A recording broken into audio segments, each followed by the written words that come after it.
Hello, hello, welcome to Superheroes and Heels. I'm your host, Kimberly Borgens. And today we're diving into a subject that I feel is raw and real and gets, I don't know, the space for women in business that is just a powerful space. Like, what happens when a powerful woman, becomes the villain in somebody else's story? That's what we're talking about today here on Superheroes and Heels. Look, Superheroes and Heels is here to fiercely empower women to step into their role, have command presence, own that capability that they are meant to have. And this is a topic that women who own their space and get into that space that's deep and real and raw and honest can often become the villain in somebody else's story. And so I just really wanted to talk about that in this episode today because I don't think it's talked about often. And, let's be honest, every powerful woman eventually becomes somebody else's villain, right? Not because she's cruel, like Cruella de Vil, right? But because she refuses to stay small. The moment that you set boundaries or you fire someone, you raise your prices, you say no to something, or simply take up the space that you were meant to take, somehow you cross the line for somebody. Those people who uh, don't want you to grow. They want you to stay small, right? They want you to give them the cheapest deal. They want you to say yes to everything, right? But you're no longer just a leader when you cross that line. You're labeled difficult and cold and intimidating, or even worse, right? We've all heard the B word at least a time or two, right? We become the witch. We become the villain for somebody. And the sad part is that society has scripted this for women. Women are meant to be agreeable, right? We're meant to be nurturing and collaborative and non threatening. And even though we are all of those things, we're so much more. And when it doesn't meet somebody else's standard or somebody else's belief, then suddenly we're the bad guys. We become that villain, right? But leadership, as a leader, it asks for something so much more than playing small. It asks for you to step in and go deep. It asks for the decision making that is necessary. It asks for boundary setting and confrontation occasionally, and authority to say, I have the right to say yes and no. There's this double standard out there. When men make tough decisions, he's decisive. But when women do it, oh, she's difficult. Same behavior, completely different headline, right? All I want is for that equal space for us women in male dominated industries, in life and in business, as leaders in all of those places. I want us to have that same headline that says we're decisive, right? That we're not just being difficult. Pause for just a moment and think about for yourself. Have you ever been called intimidating or unapproachable? Maybe someone called you cold because you didn't bend to their expectations. Or maybe the moment that you set a boundary, you felt that sting of backlash. Maybe I'm the only one, but I don't think so. Look, women pay a high social price for leadership that men rarely do. Friends may feel intimidated or left behind. Family might accuse you of changing. Oh, guess what? We all change. Employees sometimes resist male authority more than they ever would a man's, right? And let's not forget the online world. Man, criticism targets women way more disproportionately, way more disproportionately. It just is not okay. Power isolates women in ways that it doesn't isolate men. When we step into our power, we don't just lose comfort. Sometimes we lose friendships. We lose approval. We lose belonging. We're rejected. I remember relationships that shifted the moment that my authority grew. How about you? Maybe there's a time that you felt society pushed you away and punished you for success. Ever heard that saying, well, who do you think you are? And keyboard warriors, man, they can get in full force when they feel that you're all high and mighty in their eyes. And most of the time, they're not even willing to take the risk that you are, but somehow you're the one who's the villain. Let's talk about the realities of leadership here. You're going to make decisions that make somebody unhappy. You're going to fire employees, enforce standards, raise your prices, say no to collaborations, restructure teams, and sometimes not even rescue everyone. Because I know some of you out there are great rescuers. But somewhere out there, someone thinks that you're the villain simply because you held a standard or wasn't doing it on their timeline. Leadership is not a popularity contest. It's a responsibility contest. That's how I see it. Think about all the responsibilities you have as a leader. Who else is stepping into that? It's so few and far between. But here's what most people don't see. Sometimes the hardest critic isn't even out there. She isn't.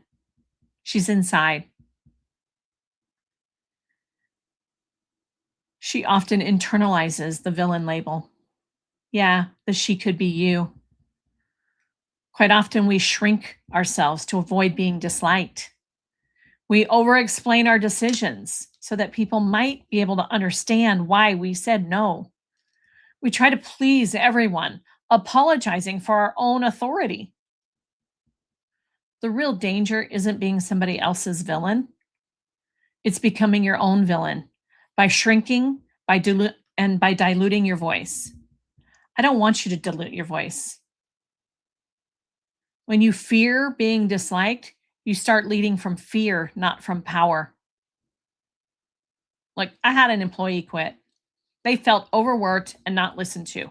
I get it. When management, myself included, asked what we could take off of their plate so that they didn't feel overworked, they were never willing to let anything go. What they wanted was for me to hire them an assistant that they could control and mold into what they wanted. But that wasn't in the budget. Not yet. But again, this person would not let anything go, but continued to complain about another person, how they weren't helping them in the perfect way. I know I became the villain. I also know what's coming in our business. And I know what the budget was at the time. And it didn't have the space to hire another person in that moment. We had to put some other things into place to make that happen. There were other things that had to happen in order for them to get what it is that they wanted. Unfortunately, for that person, I wasn't fast enough or rich enough to solve the problems that they wanted, and they chose to quit. And they quit took no responsibility for the outcome. I knew that I was not going to be liked for my decision. I get it. I had all the information to make the best decision for the overall company, not for the one individual. And sometimes the criticism and the feedback is hurtful and disrespectful. And that's how it was with this person. But ask yourself, where are you holding back to avoid criticism? Where are you diluting your authority just to stay likable? The person who quit, they left, they're mad. I can't help that. I did listen. I did hear them. I just wasn't fast enough. They didn't like my response because it wasn't what they wanted. But here's the twist. The villain narrative can become your power tool. Every disruptor was called difficult. Being polarizing can build authority. Like, you have the most information about your vision and the tools that you have available to you. In the case of the employee, I knew the tools that we had available. There were other tools that were available to that person they weren't willing to take to utilize. They weren't willing to release anything. There was a lot of things that could have been different if they would allow me as the leader to step in and help. If they would have listened to the management to help reduce some of that stress or the overwork that they felt. But the reality is you have to remember that my integrity and my respect in my business is greater than the liability of losing an employee. And I know that doesn't sound nice, but you can be warm and formidable, but you don't need everyone to like you. I'm not committed to being liked. I'm much more committed to being respected. You need the right people to trust you. Villains in one story, guess what? They're heroes in another. There were employees that I found afterwards that felt like they were bullied by that employee, but they never spoke up about it. So, guess what? In one employee, I'm a villain. With another employee, I was a hero. See, there's no win in any of it. It's just what it is. So, what if we could reframe the word villain, right? Because if a villain is a woman who refused to comply, is she a villain or is she a hero? A villain is a woman who enforces standards. A villain is a woman who chooses growth over comfort. A villain is a woman who sees the bigger picture and can't stop for somebody else's tantrum. Every superhero is a villain to someone. Every hero disrupts the status quo. And villains exist in the eyes of those that feel threatened by change or staying small. And guess what? Your power threatens comfort. It threatens laziness. It threatens outdated norms, right? If you're never the villain, you're probably not leading anything. So at some point, you'll be labeled difficult, intimidating, cold, bossy, too much, and so much more. Y'all have heard them. But here's the truth. Those labels are often the price of power. You don't need to rewrite your leadership to fit someone else's comfort. You do not need to shrink your authority just to stay in somebody else's good graces. Sorry, ladies. Be the villain in stories that require you to stay small. Be that villain in those stories. Because if it requires you to stay small, it's time to say peace out. And be the hero in your own power stories. Like, this is why I say sometimes that it's really important to have a great support network. Build a support network for yourself with other women leaders who understand the unique challenges that we women leaders face. Creating the space to be honest and have honest conversations about power and isolation and resilience. When you do that, it helps to reduce that sense of loneliness that we get. It often shows up and we feel really bad or we have guilt and all of that stuff. But guess what? That's part of the leadership role. Don't sit in it. It's not yours to sit in. You're meant to go out and ask other women, how are they doing it? How do they handle it? Don't hide because keyboard warriors are out there or because employees expect you to stand in their space and they're not willing to stand in your space. The other thing that you can do, is just really connect with people. I mean, that's why I created the Hive Hangout, because then we have other people that we can talk to, that we can share, thoughts with, meaning like, hey, how did you handle this? Or how did you handle that? Because really that's the way this podcast has become, is like, this is how I've handled some stuff, right? These are the things that aren't talked about in business. And of course, you have to have self care strategies and mental health practices to make sure that you maintain that sense of self and purpose while facing the criticism and the exclusion. You have to prioritize your community, your mentorship, your personal well being, because you are an amazing leader and you have to be able to sustain your impact, right? And continue to thrive, even when navigating the villain narrative. I mean, yes, there's true villains out in the world.